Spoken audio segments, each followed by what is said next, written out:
Nous sommes le pont entre les États-Unis, le Canada et la RDC. ExoFreight, pour vos transferts de colis en toute sécurité et en toute fiabilité.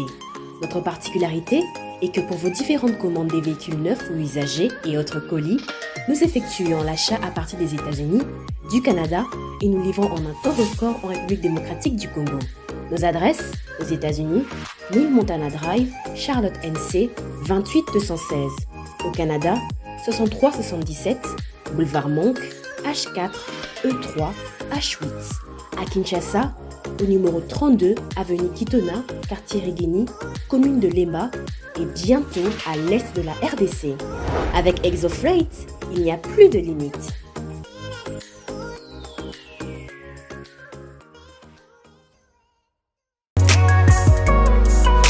BioHerbs Cacao est un cacao en poudre de première qualité, mêlant l'utile à l'agréable, originaire d'Afrique. Le bio-cacao possède des propriétés médicinales et aphrodisiaques naturelles puissantes. Notre cacao n'est composé d'aucun arôme artificiel, d'aucun colorant ou des conservateurs. Avec de l'eau chaude ou du lait, profitez d'un tendre goût de cacao. Avec BioHerbs Cacao, vous êtes assuré de retrouver une capacité physique optimale.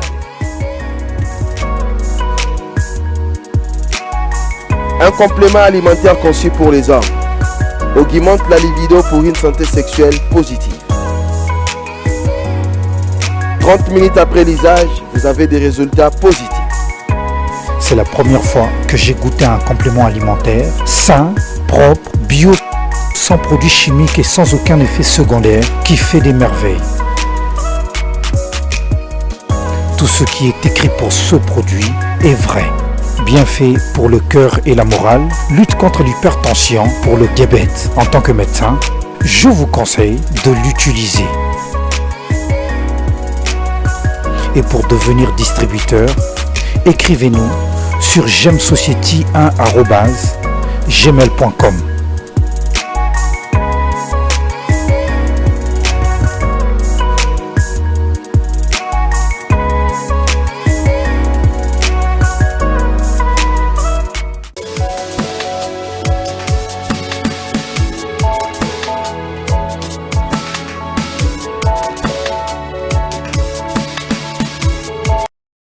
Messieurs, dames, à toutes et à tous, merci de nous rejoindre dans ce numéro d'Entre les lignes. Aujourd'hui, nous avons une dame avec qui nous allons échanger autour de questions d'actualité. On va parler particulièrement du discours que doit tenir l'Union sacrée de la nation pour faire élire à nouveau son candidat à la présidentielle 2023. Le président Tshisekedi sera candidat à sa propre succession en 2023, quels sont les éléments sur base desquels ils vont devoir s'appuyer pour que le président puisse soit élu. Je reçois Madame Maître Magali Dossi Kisansa, vous êtes coordonnatrice nationale de la Ligue des femmes de la Dynamique Congo Uni, parti dirigé par Didier Chimanga.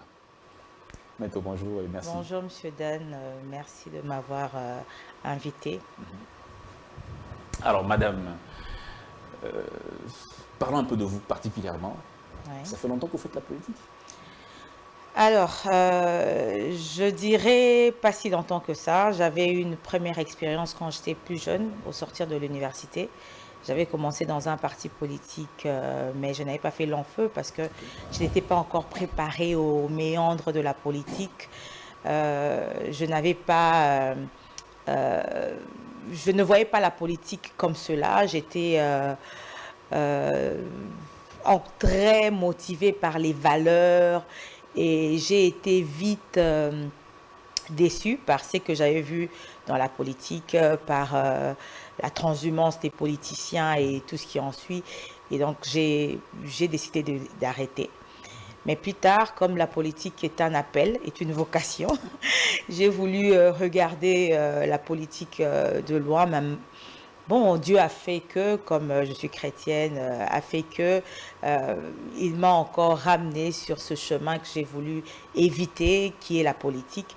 Et voyant aussi qu'il n'y avait pas beaucoup de femmes qui rayonnaient en politique, voyant qu'il y avait plus d'hommes, plus de jeunes, je me suis dit, je pense que j'ai quelque chose à donner à mon pays. J'ai une pierre aussi à pouvoir mettre dans cette grande bâtisse qu'est la RDC. Que comptez-vous apporter cette scène au pays, au Congo, en faisant la politique?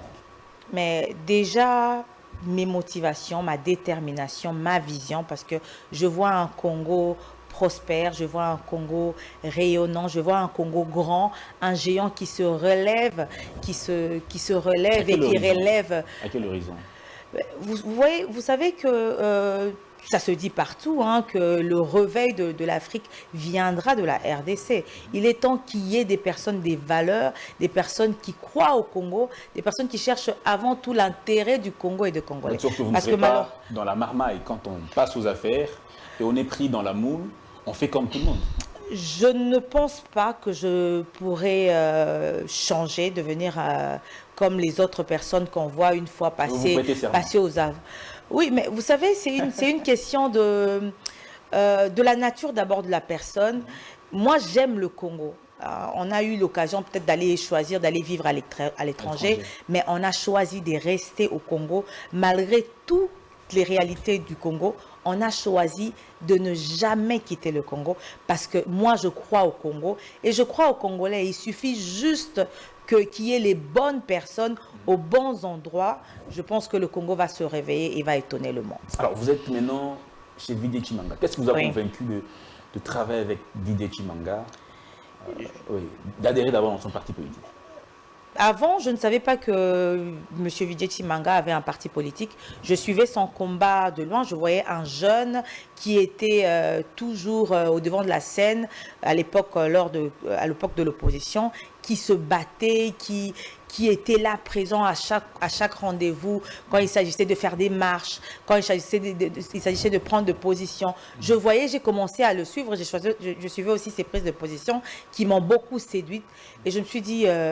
ouais, c'est une personne qui voit les choses différemment et dont je partage certaines positions.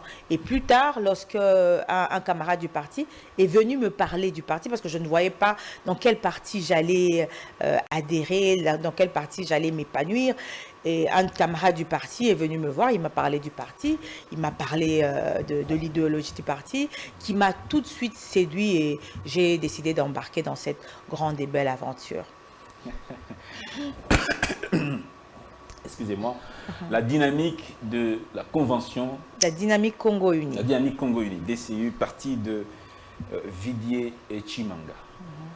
Voilà, avant de prendre pratiquement le sujet, qu'est-ce que ça vous a fait d'apprendre en suivant les vidéos qui impliquaient M. Didier Tshimanga dans une affaire de corruption? Qu'est-ce que ça vous a fait personnellement? Moi, au fait, ça m'a poussée à être plus prudente.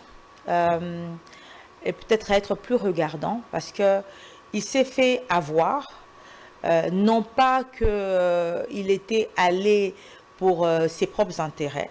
C'était des personnes qui se sont fait passer pour des investisseurs, qui voulaient investir au Congo, qui avaient besoin d'un accompagnement, d'être rassurés, parce que le rôle aussi de tout Congolais, hein, non pas seulement ceux qui sont dans la politique active ou ceux qui gèrent, mais tout Congolais qui a l'occasion de rencontrer un investisseur, son rôle c'est de le rassurer afin que l'investisseur puisse savoir que s'il vient investir son argent en RDC, il pourra fructifier son argent, il ne prendra pas des risques. Mais malheureusement, c'était un traquenard, c'était quelque chose qui avait été monté dans le but de le salir. Pourquoi je dis ça? Parce que ceux qui ont eu l'occasion de suivre le procès ont vu la seule preuve à charge que le ministère public avait, c'était cette vidéo qui était séquencée, qui était un montage. On a découpé, on a donné une forme à cette vidéo qui n'était pas la forme originelle. Mais lui, de son côté, avait des preuves à décharge, y compris des audios de toutes les conversations, qui montraient clairement que les conversations, que la vidéo qu'on a vue sur la toile était un montage grossier. Vous voyez, c'est comme ça qu'il a pu être lavé parce que je rappelle ici que la justice ne vient pas seulement pour condamner. Pourquoi en voudrait-on à vider Chimanga pendant que le président a beaucoup de conseillers? Mais ce n'est pas, je ne dirais pas seulement qu'on en veut seulement à Vijay Chimanga. On en veut au président. Ok. Parce qu'on sait que quand on touche Vijay Chimanga, on touche le président parce que c'est un proche collaborateur du président. Mais vous savez que lorsqu'il y a aussi toute une bagarre autour du président, hein, autour d'un chef, autour d'une autorité, d'un leader, il y a toujours de guéguerres tout autour. Et malheureusement, il y a d'autres personnes qui utilisent des méthodes peu orthodoxes pour faire tomber d'autres. Et malheureusement, ils gênaient les intérêts obscurs de certaines personnes. Parce que je ne vois pas pourquoi on va s'acharner contre une personne si la personne ne gêne pas vos intérêts obscurs. Très bien. Maître Magali Dossi Kinsassa, on en vient à notre sujet. Sous base de quoi le chef de l'État peut se baser pour avoir à nouveau l'électorat qu'il a eu en 2018? Oh, vous savez, la gestion du chef de l'État, c'est une gestion qui a donné beaucoup de choses, beaucoup d'avancées à la RDC. Si nous voyons sur le plan diplomatique, la diplomatie éclairée du chef de l'État a fait aujourd'hui que la voix de la RDC soit entendue. Pendant longtemps, cette voix était ignorée. Aujourd'hui, la diplomatie du président. On a longtemps décrié les voyages du chef de l'État. Mais le chef de l'État avait sa vision. Il avait déjà fait un projet, un programme, et il avançait selon.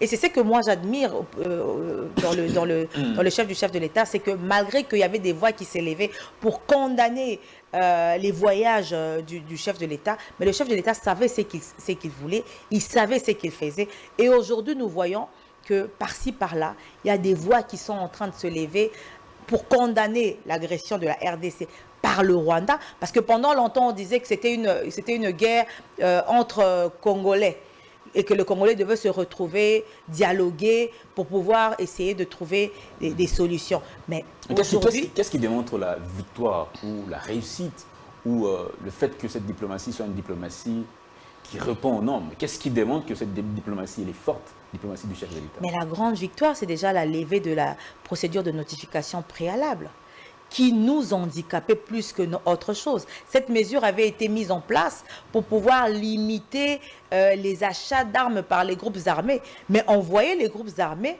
s'armer utilement, conséquemment, lourdement, alors que nous, cette procédure devenait au fait une entrave. Okay. Elle nous bloquait. Mais combien d'années... Ça a commencé depuis le régime passé, depuis Kabila. Oui.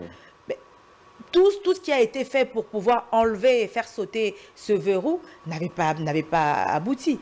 Mais sous le leadership du chef de l'État, aujourd'hui, c'est une grande victoire. C'est une victoire à ne pas négliger parce que la guerre, ça se gagne avec les armes. Si vous n'avez pas d'armes, vous n'avez pas de stratégie. Vous avez beau, je ne sais pas, peut-être qu'il faudra que Dieu descende lui-même pour vous donner la victoire. Si vous n'avez pas d'armes, vous n'êtes pas utilement armé, alors que les autres peuvent vous attaquer de nuit parce qu'ils ont des armes avec infrarouge. Vous avez des armes qui sont limitées. Vous ne savez pas gagner la guerre. Et donc ça, c'est une grande victoire qui doit réjouir tout Congolais de tous bords.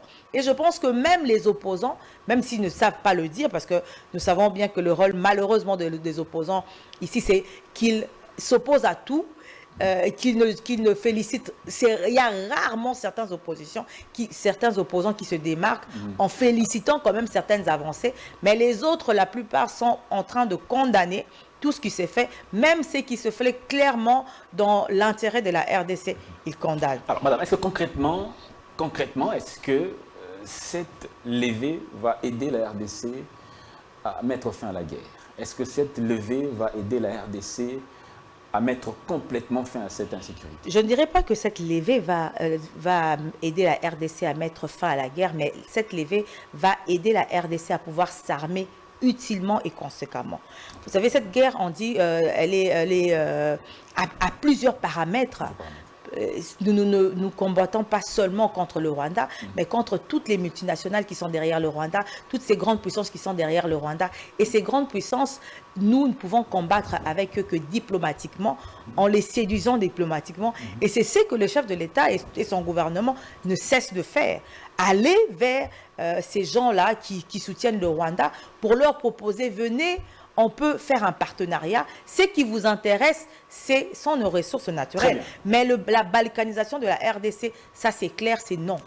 On ne cédera aucun périmètre de la RDC. Déjà, les groupes armés, ça fait plusieurs mois, on dira même 4 à 5 mois qui ont pris Bunagana et les localités environnantes. Qu'est-ce qui empêche la récupération de ces territoires? Mais déjà qu'on n'était pas suffisamment armé, déjà que notre armée était infiltrée. Vous savez que la guerre est une guerre stratégique. Si vos stratégies sont à la portée des ennemis, vous ne vaincrez jamais. Okay. Et aujourd'hui, il y a un travail de fond qui est en train d'être fait. Nous sommes en train de voir, jour après jour, qu'il y a certaines personnes qui sont en train d'être démasquées. Certains complices, certains traîtres sont en train d'être démasqués. Et aussi, il y a certains réaménagements au niveau de l'armée afin de rendre encore l'action de l'armée plus forte, plus dissuasive et mettre fin à cette guerre. Donc je pense que le président ainsi que le gouvernement sont en train de tout faire pour terminer cette guerre. Très bien. Merci beaucoup, Madame Magali Dossi. À part le secteur de la diplomatie, ou le volet diplomatique, quel autre secteur, sur base duquel le chef peut-il convaincre à nouveau l'électorat? Je pense que c'est dans tous les secteurs. On peut y aller secteur par secteur. Oui. On y va dans le secteur de l'éducation. D'accord. Nous voyons aujourd'hui la gratuité qui a fait écouler beaucoup d'encre, mais cette gratuité qui aujourd'hui a permis à plus de 5 millions d'élèves de pouvoir être scolarisés. D'abord, nous rappelons ici que la gratuité est une obligation constitutionnelle. Ce n'est pas quelque chose que le chef de l'État a créé. C'est quelque chose que le chef de l'État n'a fait que mettre en application. Plusieurs parents ne pouvaient pas espérer scolariser leurs enfants sans l'aide d'un oncle, d'une tante, d'un membre de famille. Beaucoup d'enfants, nous voyons aujourd'hui les jeunes désœuvrés, c'est parce que ces enfants n'ont pas eu la chance, l'occasion d'aller à l'école.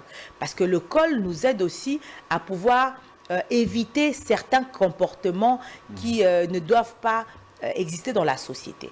Mais cette gratuité est en train d'aider plusieurs enfants, plusieurs parents à pouvoir canaliser leurs enfants, à pouvoir éduquer leurs enfants pour que demain ces enfants puissent aussi aider au relèvement de ce pays.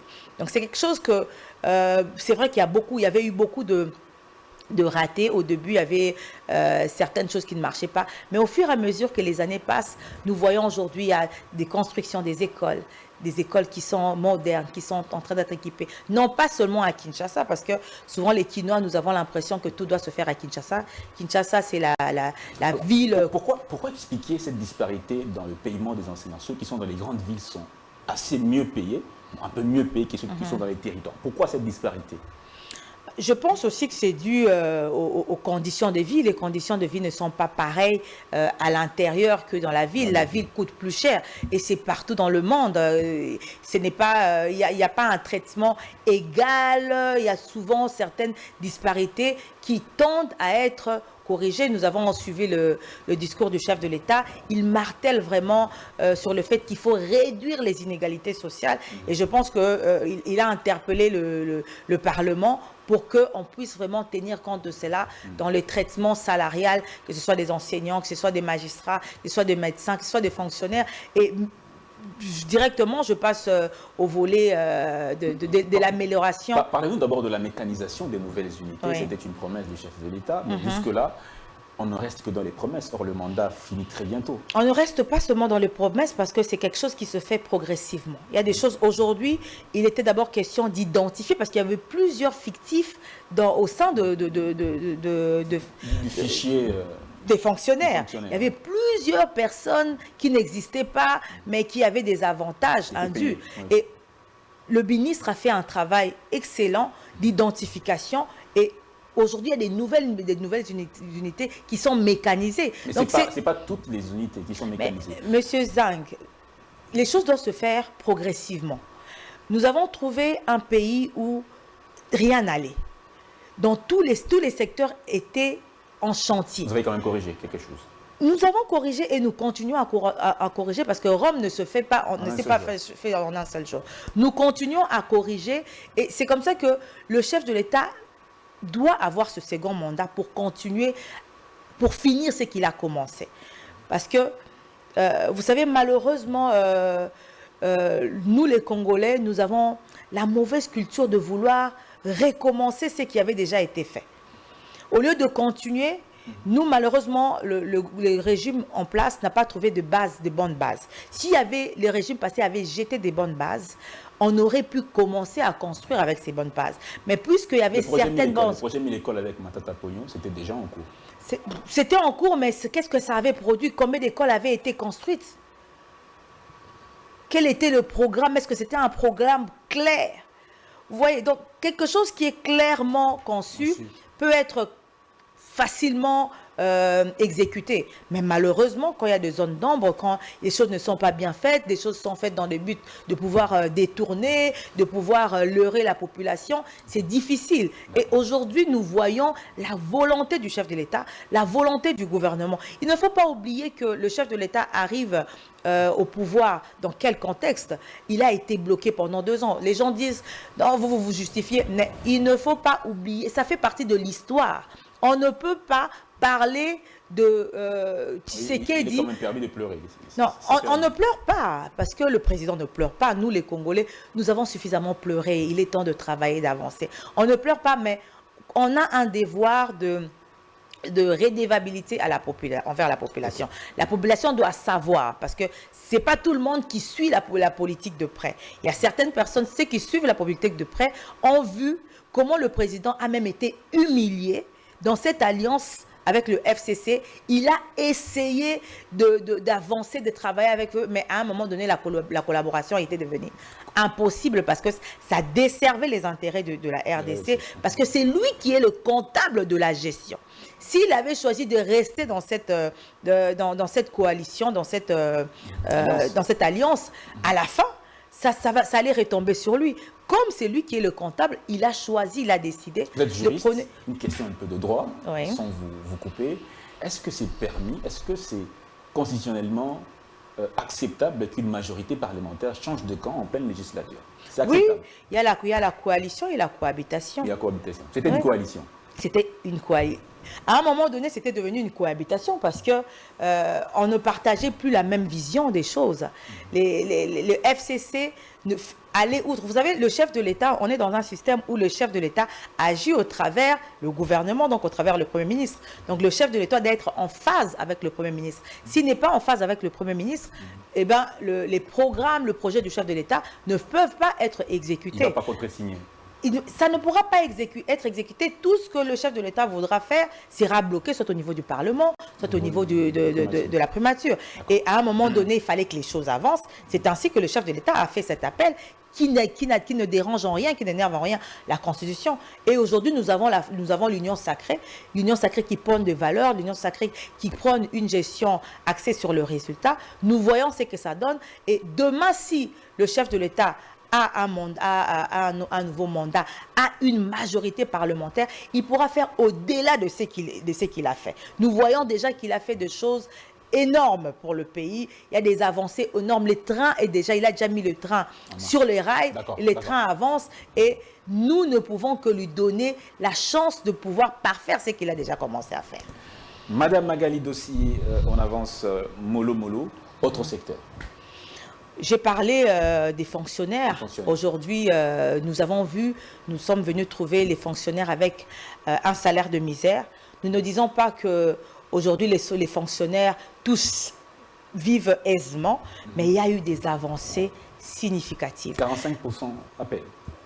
Dans certains secteurs, 100%. Quand on parle des enseignants, dans certains secteurs, il y a eu 100% d'augmentation. Ce qui est une première en pratiquement 4 ans. Je peux dire en 2 ans, parce qu'il y avait 2 ans où on était bloqué. Mais bon, comme on ne va pas pleurer, comme on doit assumer nos choix, on dit en 4 ans, il y a eu des avancées, il y a eu de nouvelles unités qui ont été prises en compte, il y a eu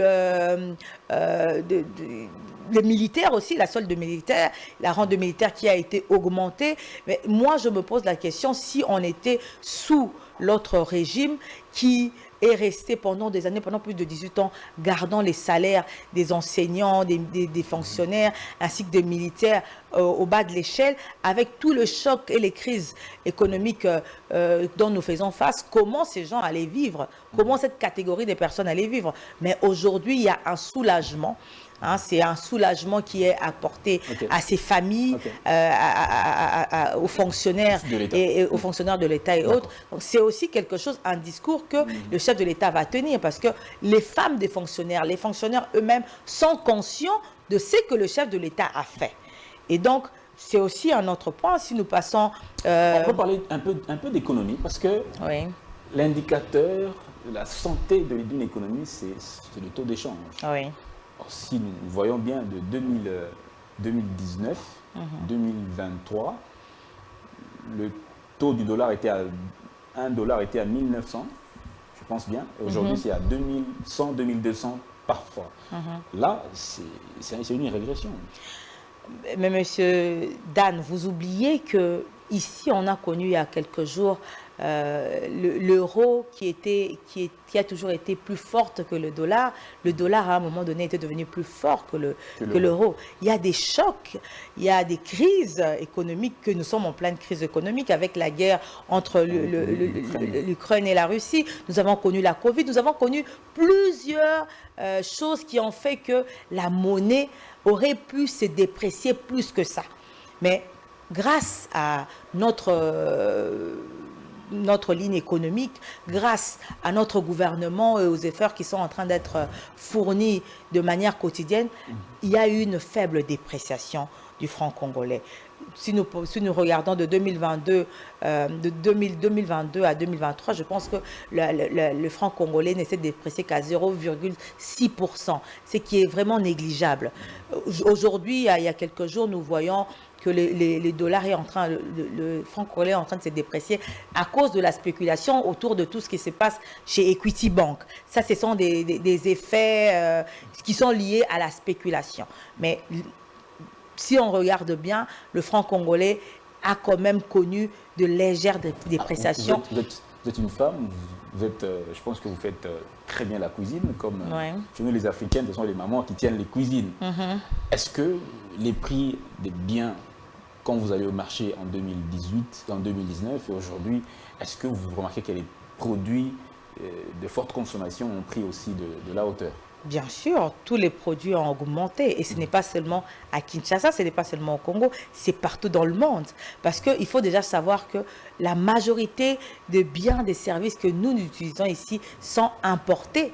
Et donc, si déjà les prix auprès de pays fabricants ont augmenté, ce n'est que normal qu'ici que le prix puisse augmenter. Ce n'est pas le fait de la gestion du président qui a fait que le petit peuple doit comprendre ça. Mais le petit peuple doit comprendre parce qu'aujourd'hui, à l'aide même des réseaux sociaux, nous pouvons avoir les informations qui se passent dans les quatre coins du monde. Exactement. Nous voyons il y a peu ici des vidéos qui circulaient de nos soeurs, de nos frères, qui étaient en train de se plaindre sur le fait que l'huile a augmenté, le lait a augmenté. C'est international, c'est mondial. Les prix ont augmenté de manière, non pas seulement en RDC, partout dans le monde, le prix a malheureusement augmenté. Mais heureusement, si nous regardons côté carburant, grâce à la gestion du gouvernement, on n'a pas pu connaître une explosion de prix. Le prix a quand même pu être maîtrisé, ce qui n'est pas le cas dans d'autres pays où les prix ont explosé. Le prix à la pompe du carburant à la pompe a explosé. Donc c'est ça, ces choses, un discours cohérent, vrai, non pas basé sur des promesses ou sur des mensonges, mais basé sur du concret que nous allons tenir pour informer la population qui n'est pas au courant, pour conscientiser celle qui est encore dubitative et pour rassurer celle qui a déjà choisi de choisir le président de la République. Parlons un peu de la lutte contre la corruption. On dit que sous le président Tshisekedi, la corruption se porte très très bien. Il y a beaucoup de cas, des cas légion.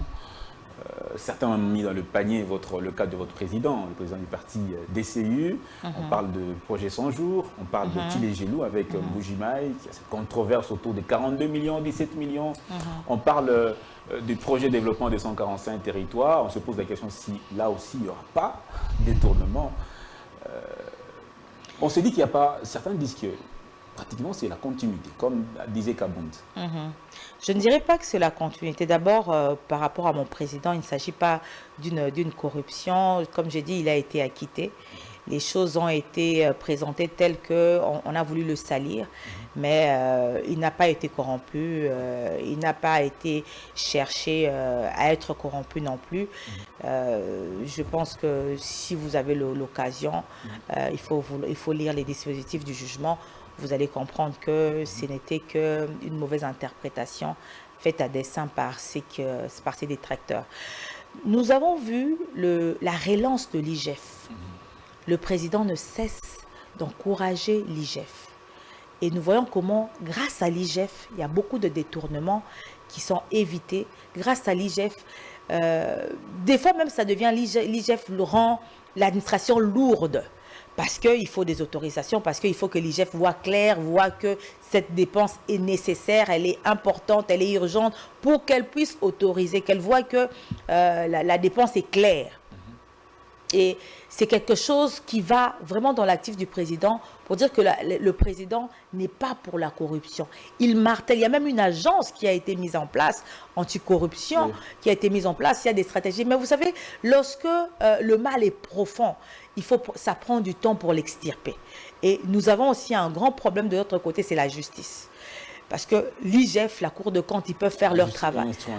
Ils peuvent faire la justice n'est pas instrumentalisée, mais la justice a à son sein des personnes, des moutons noirs, si on peut les qualifier comme ça, qui n'ont pas encore assimilé la notion de l'état des droits, qui n'ont pas encore assimilé la notion d'une justice équitable, impartiale. Ce sont des gens qui sont là pour leurs propres intérêts. Le président en a parlé. Le président, dernièrement, dans son discours, il en a parlé, et il est conscient que pour remédier à ce problème, il faut du sang nouveau. C'est ainsi qu'on a procédé au recrutement de 5000 nouveaux magistrats en espérant qu'eux viendront avec une nouvelle vision de choses, viendront avec une nouvelle façon de gérer et n'entreront pas dans ce que nous sommes en train de décrire aujourd'hui. Parce que c'est la justice qui élève une nation. L'IGF, la Cour de compte, tout ça, CNRF, ils peuvent faire leur travail, mais à la fin de compte, c'est à la justice de trancher. Si la justice blanchit ceux qui ont volé,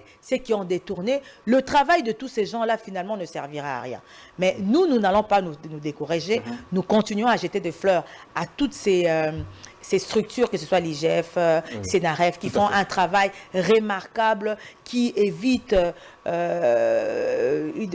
nous évite de perdre beaucoup d'argent, qui évite au Trésor de perdre beaucoup d'argent. Mais nous demandons vraiment à la justice, à ces magistrats. Il y a encore des magistrats qui sont corrects, il y a encore des magistrats qui comprennent leur rôle, qui ont un rôle clé prépondérant à jouer pour l'élévation de cette nation. Mais il y a encore malheureusement certains magistrats qui n'ont pas compris. Et je pense qu'il faudra vraiment être regardant et sanctionné. Et donc, pour conclure, je dirais que ce n'est pas que la corruption se porte mieux. Aujourd'hui, il y a beaucoup d'alarmes qui font qu'il y a des montants qui pouvaient être détournés, qui ne sont pas détournés. Mais aussi beaucoup de spéculations. Si nous avons suivi dernièrement le ministre Moïndo Zangui, aujourd'hui, il y a beaucoup de gens qui disent qu'il y a tel montant qui a été détourné, alors que tel montant n'a jamais même été décaissé. Les gens sont dans des procès d'intention. Peut-être à raison. C'est un grand débat qui a fait surface quand cette dame qui a tenu ses propos pour dire qu'il y a 42 millions, le ministre veut le contredire. Ça fait quand même réfléchir. Mais je pense que cet argent doit être décaissé au profit d'un ministère qui doit exécuter les travaux. Si cet argent a été décaissé et n'est pas arrivé à ce ministère, il faut savoir où est-ce que cet argent est passé. Parce que déjà, comme vous dites, c'est un grand débat. Le ministre parle d'un montant inférieur, la dame parle d'un montant supérieur. Je pense que l'IGF doit vraiment se saisir de ce dossier pour pouvoir nous éclairer, parce que nous avons besoin aussi de savoir où est passé notre argent. Est-ce que c'est une question d'incompréhension? Est-ce qu'il y a de non-dits? Tout ça, la population a besoin d'être éclairée. Tout ça, la population a besoin d'être éclairée. On va prendre la deuxième partie de notre émission consacrée aux réactions, commentaires. Ce sont les commentaires des acteurs politiques. Madame va devoir répondre à ces commentaires des acteurs politiques du pays. Prenons la première réaction. Nous avons besoin d'un Congolais au sommet du pays. Jean-Lucien Mboussa, votre réaction? C'est clair, la Constitution donne des conditions pour être président et une des conditions, c'est d'être Congolais. Aujourd'hui, nous avons un Congolais à la tête du pays et si ce Congolais est reconduit, on n'aura pas ce problème. Je sais que tout ce débat se crée autour de certaines personnes, mais ces personnes rencontreront la Constitution sur leur chemin. Ensemble, deuxième intervention, ensemble de Moïse Katumbi n'a que 2 à 3% du bilan à partager avec l'Union sacrée. Ça, c'est la déclaration de Dieudonné Bolenguentenge, secrétaire général d'Ensemble pour la République. Votre réaction? Vous savez, moi, j'ai du mal à comprendre ce faux fuyant où on veut partager ou pas partager le bilan. De toutes les façons, nous de l'Union sacrée, nous qui avons accepté de rester dans la barque, nous partageons ce bilan. Si certaines personnes veulent se défiler parce qu'eux, ils ont l'impression que le bilan est catastrophique ou parce qu'eux, ils ont l'impression que leur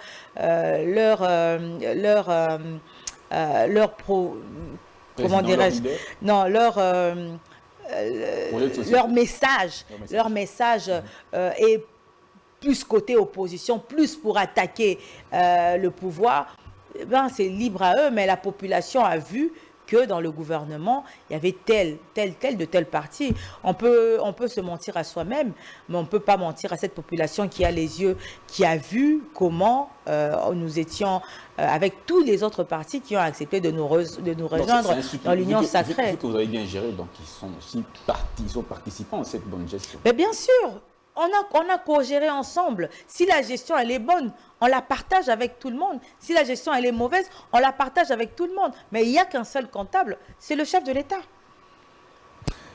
Madame Magali Dossi, par an, la présidence de la RDC nous coûte 900 hôpitaux de 150 lits. Délice et Sama, votre réaction? La présidence nous coûte 900 hôpitaux de 150 lits par an. Votre réaction? Je ne sais pas d'où il tient ces informations. Déjà que ces informations font toujours couler beaucoup d'encre et de sang. Je ne sais pas si c'est vérifié. Mais la présidence est formée ou composée non pas seulement de conseillers du chef de l'État. Nous avons le journal officiel, nous avons l'IGF. Il y a plusieurs services qui font partie intégrante de la population, de la présidence. Et donc, si ces personnes qui sont des êtres humains tombent malades et doivent se faire soigner, je ne vois pas pourquoi on en ferait un débat. Je ne comprends pas très bien l'esprit de l'honorable. Pourquoi j'ai du mal à comprendre un peu ce qu'il veut dire. Est-ce qu'il y a de non-dits? Est-ce que pour lui, il trouve que ça coûte? Ouais. Mais comme je viens de dire, c'est quelque chose qui est souvent fait à dessein pour induire la population en erreur, pour que la population se dise que la présidence, il y a le président, il y a ses conseillers. Non, mais il faudra savoir, comme je viens de le dire et je l'aurais dit aussi, la présidence est composée non pas seulement des conseillers, non pas seulement des DIRCAB et tout ça, mais également de l'IGF, également du journal officiel, qui sont des services qui ne sont pas seulement à Kinshasa, qui sont au travers de la République. Donc si au travers de la République on parle de 26 provinces, si ça ne coûte que ça, donc ça ne nous coûte rien au finish. Parce qu'on a beaucoup plus de gens et peu de dépenses médicales, si je peux le dire. Voilà. Le régime de M. Tshisekedi est caractérisé par la jouissance. Beaucoup de jouisseurs. Jean-Marc Kabounda Kabounda.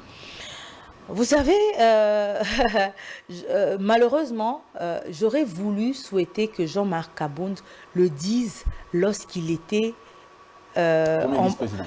premier vice-président, lorsqu'il était en bon terme avec le président. C'est bien aussi de condamner quand on est à l'intérieur pour pouvoir changer certaines choses. Parce que quand on arrive au pouvoir, ce n'est pas seulement pour être solidaire dans tout ce qui ne va pas ou dans tout ce qui va. Il faut aussi savoir décrier ce qui ne va pas, faire tirer la sonnette d'alarme, comme certaines personnes le font. Mais lui, il le dit lorsqu'il est en dehors de la course, lorsqu'il est évincé, c'est à ce moment-là qu'il commence à dire certaines choses. On se dit qu'il le dit par aigreur, il le dit dans le but de pouvoir blesser. Vous savez que lorsqu'on est dans une amitié ou même dans un mariage, lorsqu'on se sépare, c'est à ce moment-là qu'on commence à se dire des choses pour blesser, des choses qui sont souvent même fausses. Mais parce qu'on veut blesser l'autre, on dit des choses qui sont fausses.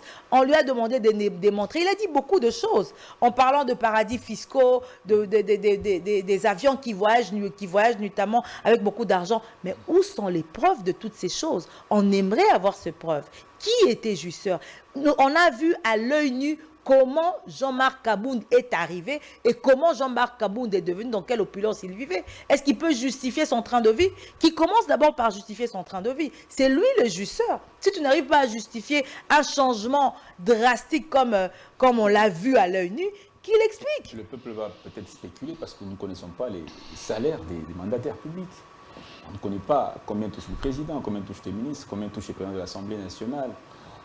Ça laisse place à la spéculation. À la spéculation. Oui, on peut spéculer, mais je pense qu'il y a, dans le budget, il y a quand même il y a une répartition claire. Si on jette un coup d'œil dans le budget, on peut savoir faire ressortir quel est le salaire du président, que ce soit du président de l'Assemblée, de députés. On peut, même si on n'aura peut-être pas le montant exact, mais on peut savoir que ça tourne approximativement autour de tel montant. Et donc, moi, les propos de personnes qui sont aigries, des personnes qui veulent faire mal aux autres, je les prends vraiment avec des pincettes. La métaphore chauve-souris utilisée par le ministre Boudimbo n'appelle pas expressément au racisme ni à la xénophobie. En revanche, elle peut être considérée comme un appel à l'engagement citoyen, la transhumance politique. Ça, c'est la réaction du panel des experts de la société civile. Nous avons suivi le chef de l'État qui a quand même condamné certains propos, y compris le propos du ministre Boudimbo, parce que nous sommes dans une phase où nous avons vraiment besoin de l'unité, de la solidarité, et les propos qui peuvent être mal interprétés sont des choses qui ne nous font pas du bien, qui ne nous aident pas vraiment dans cette optique que nous avons d'être unis, d'être solidaires, et nous n'avons surtout pas besoin de propos xénophobes. Le chef de l'État l'a dit, et je pense que tout responsable politique ou autre l'a dit, notre ennemi, ce n'est pas le Rwandais, notre ennemi, c'est le régime rwandais actuel. C'est Paul Kagame et son gouvernement qui nous attaquent, parce que nous voyons à travers le monde certaines voix de certains Rwandais qui s'élèvent pour condamner l'ingérence, pour condamner l'agression du Rwanda. Oui. Et donc, les Rwandais ne peuvent pas être nos ennemis, et nous ne pouvons en aucun cas, nous sommes un peuple hospitalier, même si aujourd'hui notre hospitalité nous joue de tours, mais nous n'allons pas nous départir de notre hospitalité légendaire. Nous n'allons pas nous en départir. D'accord. Nous avons conclu avec le président rwandais Paul Kagame un contrat win-win. Fortuna Bisselele. Moi, j'ai du mal à comprendre pourquoi les gens veulent comprendre autre chose dans des propos qui sont clairs. Vous savez, entre les États, ce sont des intérêts qui priment. Si cette guerre existe, c'est parce que le Rwanda, au-delà de vouloir nos ressources, veut avoir une partie de notre pays. Si c'était uniquement nos ressources qui intéressaient le Rwanda aurait fait un partenariat. Quand on dit win-win, ça ne veut pas dire 50-50. Nous, nos ressources nous appartiennent, et le Rwanda, il ne faut pas qu'on se cache, qu'on se voit la face.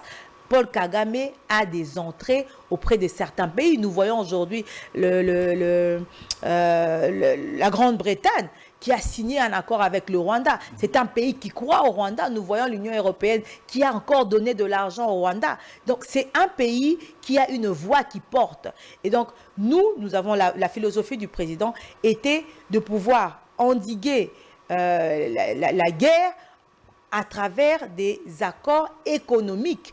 Tous les pays du monde ont des accords économiques. Les accords économiques ne veulent pas dire que nous cédons une partie de notre souveraineté. C'est que nous avons quelque chose qui intéresse l'autre. Qu'est-ce que l'autre nous amène qui va faire en sorte que notre pays puisse gagner? Et qu'est-ce que nous lui donnons qui va faire en sorte qu'il puisse gagner, qu'il puisse un peu assouvir son appétit afin que notre population puisse vivre dans la quiétude et que l'Est soit pacifié. Et c'est donc dans cet esprit que moi je pense que le conseiller a pu dire que nous voulons un partenariat win-win. Ça ne valait pas la peine qu'on puisse le remplacer. Mais est-ce que vous pensez qu'on l'a remplacé parce qu'il a dit cela? Moi, je ne le crois pas. Je ne le crois pas. Ce sont pour des raisons propres que le président de la République lui-même, il maîtrise. C'est son cabinet, c'est son conseiller privé. Il a ses raisons propres qu'il n'est pas obligé de nous donner, qui en fait que voilà, qu'il le change. Je ne pense pas que c'est par rapport à cela, parce qu'il n'y a rien de grave. C'est pas comme s'il venait de révéler un secret de Polichinelle. Non, ce sont des gens qui sont toujours en train de tirer les ficelles pour essayer d'induire la population en horreur, pour dire, vous voyez, il y avait des accords occultes. Les accords occultes, le président n'a signé aucun accord occulte. Sinon, le M23 l'aurait déjà brandi. Alors, le président ougandais Yoweri Museveni, j'invite le gouvernement congolais à songer à négocier avec le M23 pour la pacification de la partie est de la RDC. Ça, c'est la position du président Museveni que nous ne partageons guère. Le président ne le partage pas. Nous ne sommes pas prêts à négocier avec le M23 parce que nous disons que le M23 n'existe pas. C'est le Rwanda qui agit sous couvert de M23. Et donc, s'il faut négocier, il faut négocier avec le Rwanda. Et nous ne négocierons pas comme jadis, en acceptant de faire des brassages, des mixages. Ça a été clair, la recommandation de l'Assemblée nationale a été claire, où l'Assemblée nationale a clairement dit que nous refusons de pouvoir recourir aux anciennes pratiques. Aujourd'hui, il y a un programme qui a été mis en place pour la réinsertion professionnelle de toutes ces personnes. Il y a déjà eu un premier nombre considérable, je n'ai pas le nombre en tête malheureusement, qui a déjà bénéficié de ce programme pour pouvoir démobiliser tous ces militaires qui sont dans le M23. Mais négocier avec les M23, ça, niet, la position du président est claire, limpide, il ne négociera pas avec le M23, sinon on l'aurait déjà fait. Madame Magali Dossi, d'entre les lignes, une toute dernière question. Le président Tshisekedi peut-il perdre les élections en 2023? Je ne pense pas qu'il puisse perdre les élections en 2023. Je pense qu'il a su... Législatives et présidentielles. Je parle des élections présidentielles. Les législatives aussi, nous ne les perdrons pas. Nous sommes convaincus que l'union sacrée telle qu'il se présente aujourd'hui, nous allons donner une majorité parlementaire au président de la République. Nous travaillons dans ce sens-là et je suis sûr que nous allons y arriver. Et pour la présidentielle, je suis convaincu que le président de la République va le remporter, non pas parce qu'il est Tshisekedi, mais par rapport à son bilan qui est largement positif. Madame Magali Dossi, merci énormément, mais pour vraiment finir, excusez-moi, femme ne vote pas femme, selon ce qu'on dit. Un message aux femmes qui vous suivent? Un message aux femmes, les femmes, nous devons savoir que c'est nous qui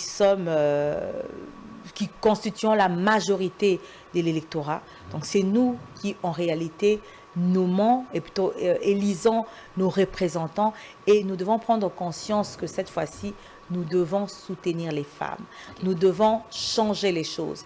Nous avons vu la bonne volonté du président de la République de pouvoir faire un gouvernement avec 30% des femmes, mais il a été buté à un problème, c'est que la plupart des partis politiques envoyaient des listes avec plus de noms d'hommes que des noms de femmes. Mais si nous avons une assemblée nationale, des assemblées provinciales avec soit un nombre égal des femmes et d'hommes, ou pourquoi pas un nombre supérieur de femmes, ce problème sera endigué. Il est temps maintenant que nous donnons la chance aux femmes de pouvoir gérer et de pouvoir redresser ce pays. Femmes, vote pour femmes. C'était Maître Magali Dossi Kisansa, coordinatrice nationale de la Ligue des femmes de la Dynamique Congo Unie de Vidier Chimanga. À toutes et à tous, merci de nous avoir suivis. On prend rendez-vous prochainement avec un autre candidat. Vous avez suivi Madame Magali. Le président de la République, selon elle, sera bel et bien élu. On l'appellera au soir de la proclamation des résultats pour demander, Madame, est-ce que vous aviez raison ou pas? Quels sont les résultats aujourd'hui? Eh bien, on prend rendez-vous en décembre ou peut-être après la publication des résultats de la présidentielle. Portez-vous bien et à la prochaine.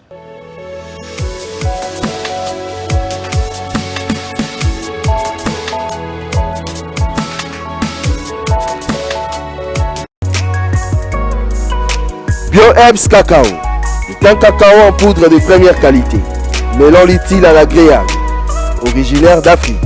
Le bio-cacao possède des propriétés médicinales et aphrodisiaques naturelles puissantes. Notre cacao n'est composé d'aucun arôme artificiel, d'aucun colorant ou des conservateurs. Avec de l'eau chaude ou du lait, profitez d'un tendre goût de cacao. Avec BioHerbs Cacao, vous êtes assuré de retrouver une capacité physique optimale.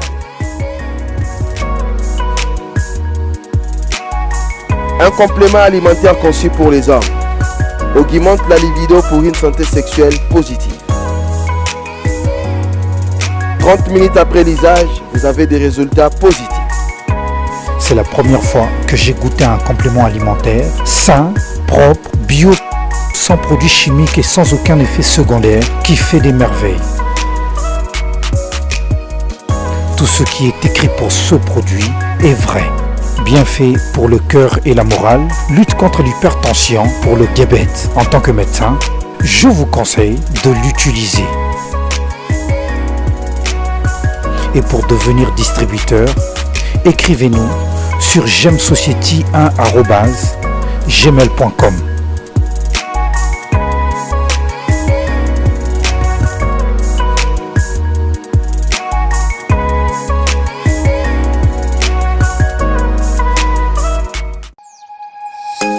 Nous sommes le pont entre les États-Unis, le Canada et la RDC. ExoFreight, pour vos transferts de colis en toute sécurité et en toute fiabilité. Notre particularité est que pour vos différentes commandes des véhicules neufs ou usagés et autres colis, nous effectuons l'achat à partir des États-Unis, du Canada et nous livrons en un temps record en République démocratique du Congo. Nos adresses aux États-Unis, 1000 Montana Drive, Charlotte NC, 28216. Au Canada, 6377, Boulevard Monk, H4, E3, H8. À Kinshasa, au numéro 32, avenue Kitona, quartier Rigini, commune de Lemba et bientôt à l'est de la RDC. Avec ExoFreight, il n'y a plus de limites.